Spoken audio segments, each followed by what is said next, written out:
Even when we apply to our zonal headquarters to send us some money so that we can quickly pay for the rental, nobody responds. I don't understand. They say we are in the same ministry, but say the reality on the ground is not so at all. The rich are getting richer and the poor are getting poorer. I tell you, if you are a minister in this ministry, you have to struggle for yourself.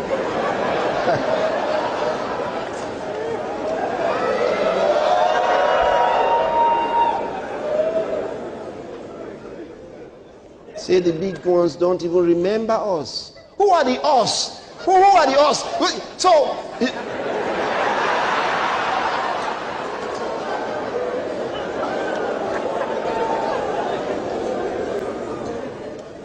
by the time you complain to maybe 2 or 3 people who are able to listen to you, they say, I think I'm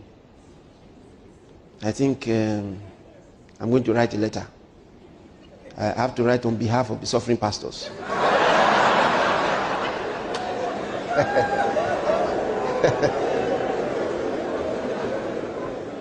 Look at the number of pastors we have here. When the number of the disciples in Jerusalem multiplied, there arose what?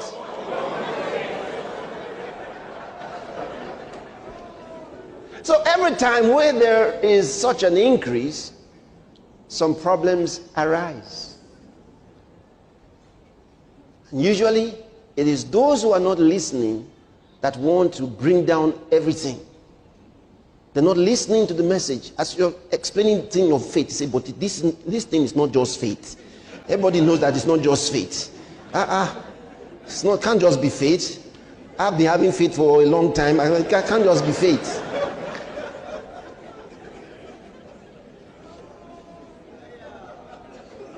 Let me tell you, there was a time when I just started. I thank God that He helped me to understand the scriptures quickly. There was a time I thought that there should be people who would be ready to help an aspiring young pastor for wanting to reach the sinners of the world and to heal the sick.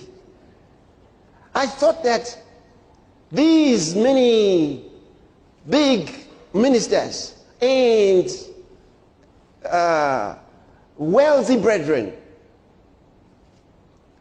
would immediately respond if they knew that you had a passion for souls.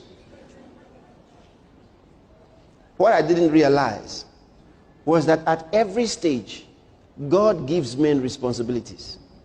Those pastors had great responsibilities, and they were also reaching out their faith for what they had to do.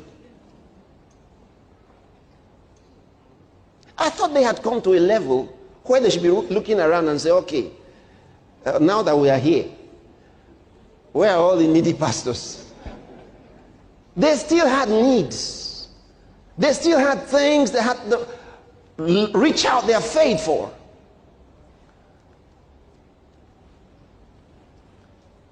I thought they should know. They should know. But those of us who want to reach the world and are just coming up will require a lot of support. I constructed a letter.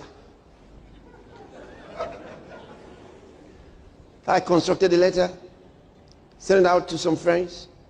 No response. One interesting gentleman decided to help us. He was in Port Harcourt. And for some introduction, and he pledged to give us 5,000 naira. And 5,000 naira was very big. At the time, it was very big. And lo, we traveled to Port Harcourt several times.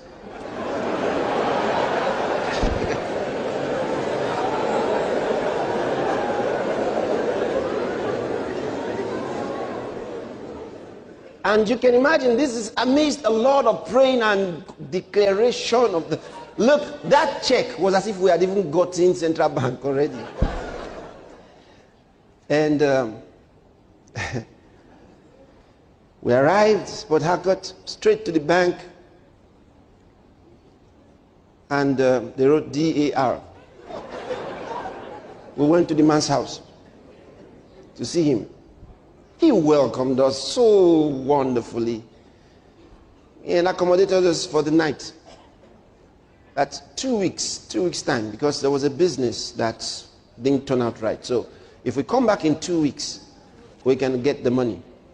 We were very happy because we were nicely treated. Very wonderful man. And we went back. 2 weeks later, we arrived.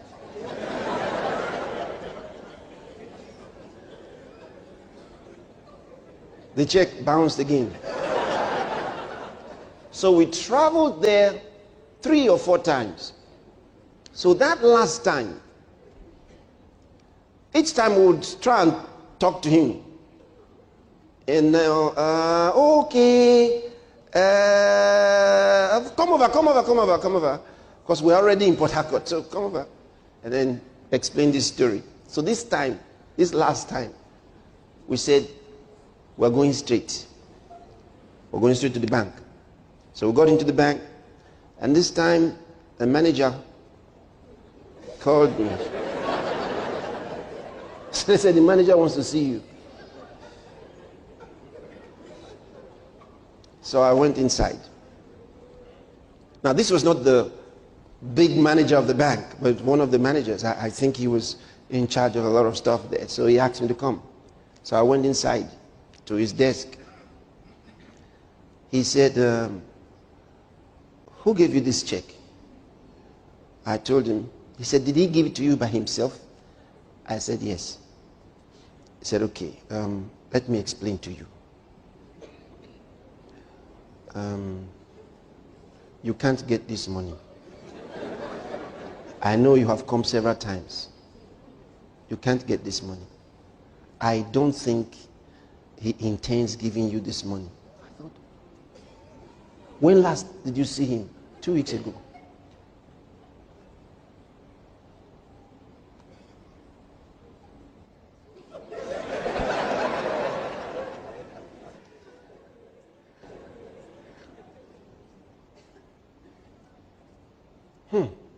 Now the banker is telling you this check is not going to go through.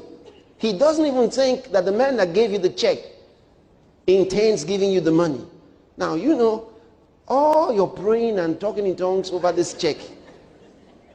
So,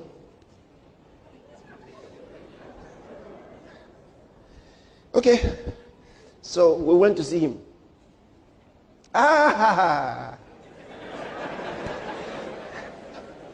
And we greeted again and everything. Oh, I told you you'd get the money, but something was delayed. And we said, yes. So I made up my mind that this was the last journey to this place. And in fact, this time we were coming, we had an accident. We almost killed somebody.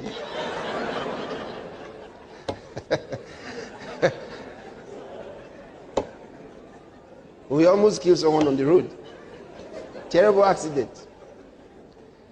So maybe that was God's way of saying, where are you going?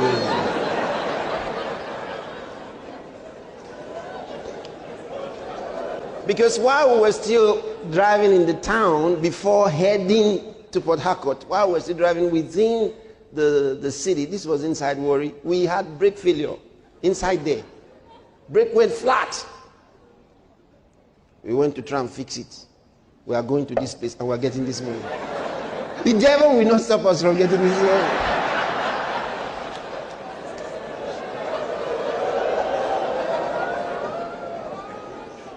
Until we realized that this money was not coming. That's how we returned. Without the money. But that day, I made up my mind. I'll never again run around like this. No, because it didn't work. It didn't work. It didn't work. That man was so nice. So nice. He said, so why didn't he give you the money? Maybe something happened. He just didn't get the money. But in my mind, I think it was God's plan. I think it was God's plan to help me stop looking in that way. Because that was the way many ministers that I knew used to do it. That was the way. You went to those that had money. And you told them what you were doing. And if they got interested, they made a pledge. The only one I didn't want to do was, because apart from that one, the next thing you go to America. And I said, no. That one, I will never go to America to beg for money. I can't go there and tell them we are living on trees in Africa. My grandmother lives in the nest. My dad in the cave. You know. In fact, our church right now is with palm fronds. No, I was not going to tell this kind of stories in America. No, 1,000 times no. I said no. We would send money to America. So when this other way of doing things, going around trying to get someone sympathize with you and give you some chump change for your work, I changed my mind. That didn't work, and I don't think it works. I think it was contrary to what I saw in the Word. You don't have to go around them trying to ask for money until everybody in the church that seems to have a little money starts running away from the pastor. Now, once you spot me and they say, that is the chairman of XYZ company, say, okay, praise the Lord. The Lord is asking us to give some money right now. And if he's not giving, say, somebody is still waiting. Don't let God take your money from you. Don't harass anybody with prophecy.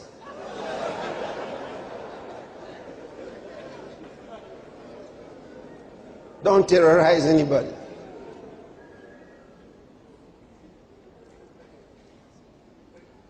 I found out giving to God is an honor. It's a privilege.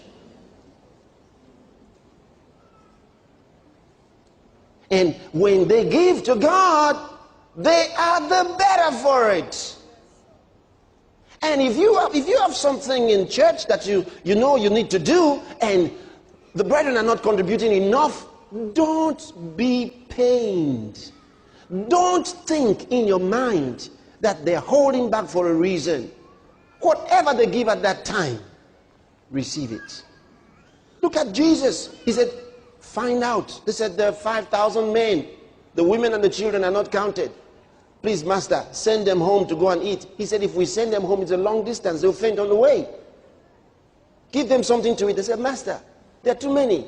There's not enough food. He said, okay, how much, what do you have? They went around, asked, any loaves? Any bread? Anything? Somebody said, it was a small boy. Okay, what do you have? They thought you'd bring out the basket his grandmother gave him. Brought out a small, it was his lunch. He said, but the master said we should bring whatever it is. He said, let's just show him. Master, just for you to understand what we mean, the seriousness of this matter. This is all in the congregation. Nobody else has. What did the master do? You think I'm joking? Tell them to bring out what they have. No. He took that and blessed it. So if you are in need of 10 million and the total gathering of money is 500,000, don't say, if we don't get it today, nobody's going home. Think I'm joking in this place.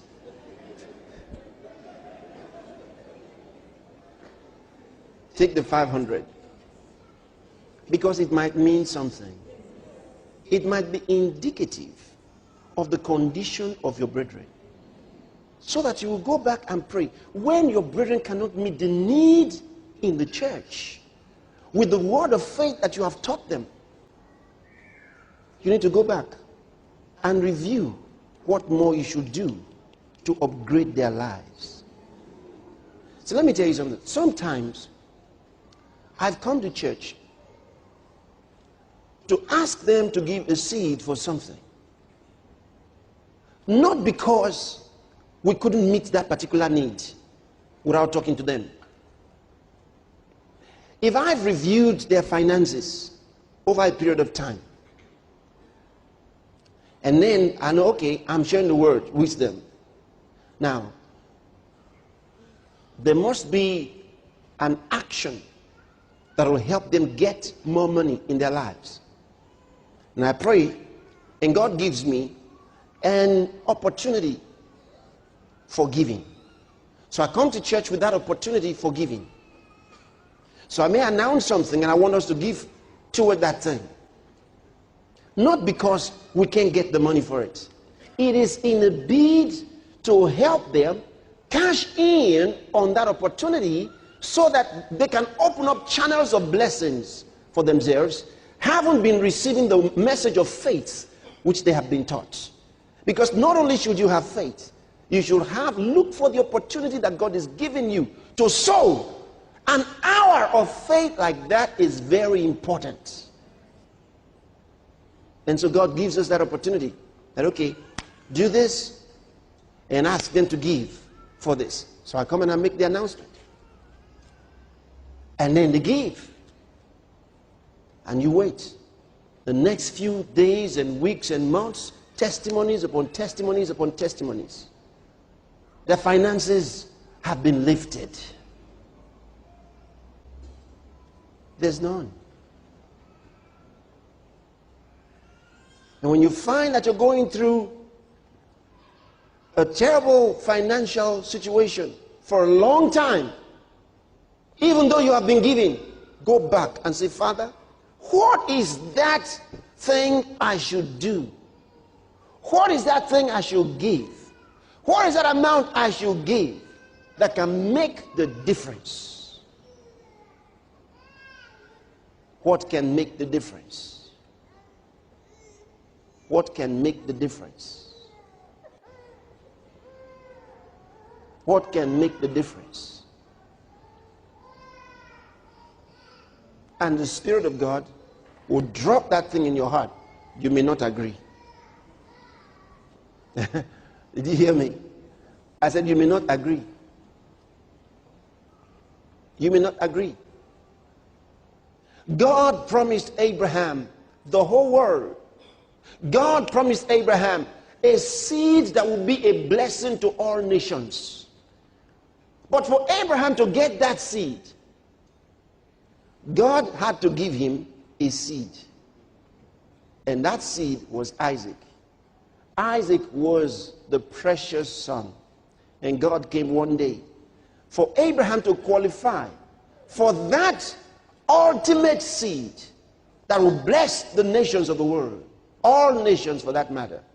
God said, Abraham, give me your son, your only son, Isaac.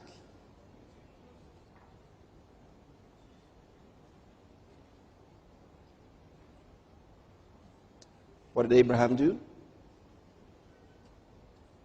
Like there's a film titled The Bible where Abraham said, oh no! It's a lie.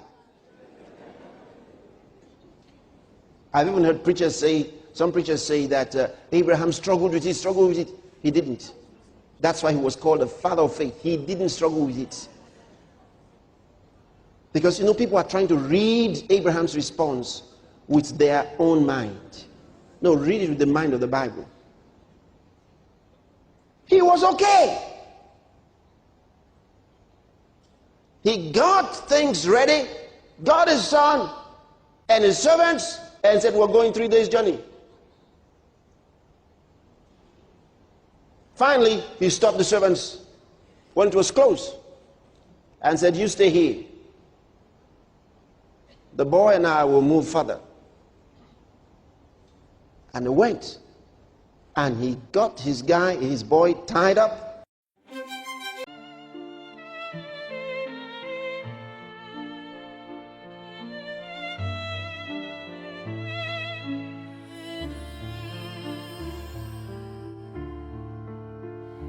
Beneath the stars we whisper dreams. A violin plays soft, it seems. The night unfolds its velvet wings. We dance on air like fancy things. A crescendo builds with every beat. Our hearts, they dance in perfect heat. The world is ours in silent screams. We're floating high on whispering dreams. Together we are one sweet song. The night won't be too late, too long. Our melody will carry on in every note where we belong. The orchestra, it swells to life. The strings, they cut the dark like a knife. Your voice an echo in my soul. In every verse we find the goal. Oh, violins, they cry so pure. In every touch we find the cure. Your hand in mine, the music flows. In whisper dreams, the magic grows.